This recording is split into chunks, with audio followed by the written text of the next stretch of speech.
Sanibonani. Ngiyaphila lapha emakhaya. Thina siyaphila la siyaphila. Ngihlezi nje la ekhaya ngicambalele. Njengoba nje kumhla ka-12 kuDisemba 2025. Ngiyacabanga nje khonapha ngibuka nje izinto ezihlupha abantu ngoba ngananzelela ukuthi izinto ezihlupha abantu azikho ningi ngoba mawungathi uyabuka abantu bahlushwa indaba yezothando, ama-relationships, kuphinde kube indaba zezezimali, finances, izinto ezingathi zihamba zihlupha abantu. Bese kusiba khona isithathu yokugcina, indaba zemindeni, izihlobo njalo, relatives and all of that. So ngifisa ke sixoxe nje kabanzi, sithinte nje izinto ezimbalwa kuzona lezi zinto ngoba kuyizona izinto nje engibona ngathi zihlupha abantu kakhulu emoyeni. Abanye begcine bengasa-understand ukuthi kade zisebenza njani lezi zinto lezi. Yabo. Into okokuqala ngicela sithinte le eyokuthandana. Kule nto elokwenzeka uthola ukuthi umuntu, ake sithi intombazane ithandana nomfana thizeni. Kuhambe oyi-one ayenze kahle financially. Kungaba ngumfana noma ngaba intombazane. Any one of the partners agcine sesenza kahle. Ethi manje sesenza kahle financially. Bese lo omunye ebese zithola sengathi akasathandeki kahle. Okulidela ukuthi relationship ihambe igcine isiphelile between these two parties. Understand? Ube sokusiba nenkulumo ethi ehamba ivele izikhathi eziningi. Uthiwe umuntu uyashintsha.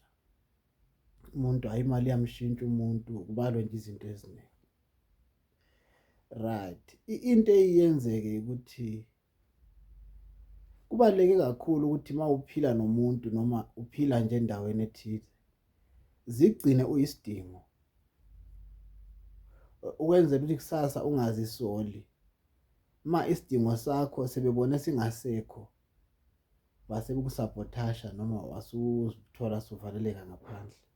Because everything ekhona empilweni zethu sigcina ngoba kukhona isidingo. Kumele kube khona isidingo sayo leyo nto ukwenzela ukuthi ukwazi ukuyigcina phela. Angithi nawe mangabe ubona ukuthi into awusayidingi mhlawumbe endlini yakho, i-TV ayisasebenzi or whatever appliance nje sikikhona ingasasebenzi, uyayilahla because there is no need ukuthi uyigcine endlini while ayisadingeki, isidingo sayo sisekho, ayisenamsebenzi. Understand? So qinisekisa ukuthi ngaso sonke isikhathi ma umunye uphathini wakho ekhula ngapha, mhlawumbe wakhe amabhizinisi, uyafunda, uthola amanye amajazi njalo, whatever you may call it,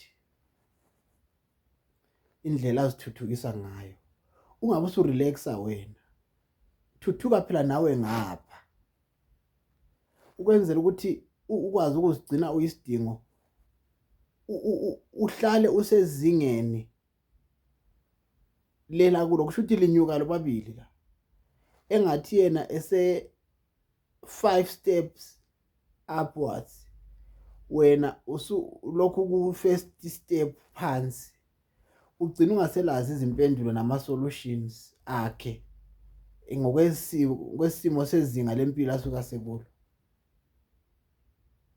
For example, ake sithi umuntu wakho unekhampani,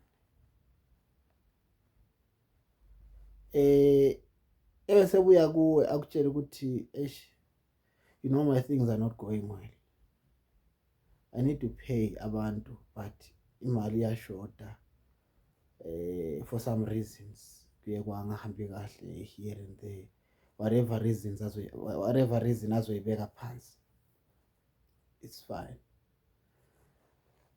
because wena awunawo ama-solutions akhe. Usuzothi hayi kuzalunga. Leyo nkulumo leyo inkulumo umuntu ongala plan. You cannot say that in a situation efana naleyo. Njengomuntu one-solution okumele ukuthi usize la, ngoba phela awuphenduleli kudlulisa ithuba. Kumele uphendule ngendlela eqhamuka ne-solution noma ezama ukwakha i-way forward maqondana nodaba lolo osuka ulunikezwa noma ekuchazela uphathini wakho. So mase ufika esigabeni esinjalo sokuthi kunezinto eziserious esinjengalezo, wena utholakale ungakwazi ukucontribute any sense or ukwazi ukubuya nengqondo engakwazi ukukhipha isolution. Kwakhona lokho yikulahlekelwa ngama-point in that relationship, ngoba uyaqala feel ukuthi I'm alone in this thing. Uyayibona leyo? Kanti mawukuthi nawe uyakhula ngapha, nawe uyakhula ngapha esayidini lakho, kusho ukuthi into yenu ihamba ngokulingana. Angithi kuye kuthiwe you have to find your match makukhulunywa lezi zinto zokuthandana. Kusho ukuthi mase kushiye kakhulu waphezulu yena, wena wasala phansi, alise your match, beli match ngesikhathi sasephansi. Njengoba sekhuphukile sephezulu, alisamatch. It's now a different story now, because i-language aseyikhuluma wena uyi-understand. You understand? So it's very important ukuthi ma omunye wakhe khula nawe khula, ukwenza ukuthi ungazigcini ususele kakhulu, igcina into yenu isihamba ingasakwazi ukuthi isebenzisane. For instance, baningi abantu abanye abafundisa amantombazana bawafaka ema-university njalo njalo. If you can go back your check, uthola ukuthi yena ubefundisa intombi yena engafundanga, or uvele wayithatha wayifundisa, wayithathela i-career enkulu far away from i-career nayo yena. Imvamisa kukancane ukuthi after lo sefundile waqeda, i-relationship yabiphile isikhathi eside. Why? Because alisamechi, kukhona osemkhulu kakhulu kunomunye. You understand? So it's very important ukuthi you need, that's why ithiwa let's grow together. Angithi ululimi olusetshenziswayo kuma relationships mase kukhulunywa ngesilungu lesi, kuthiwe let's grow together.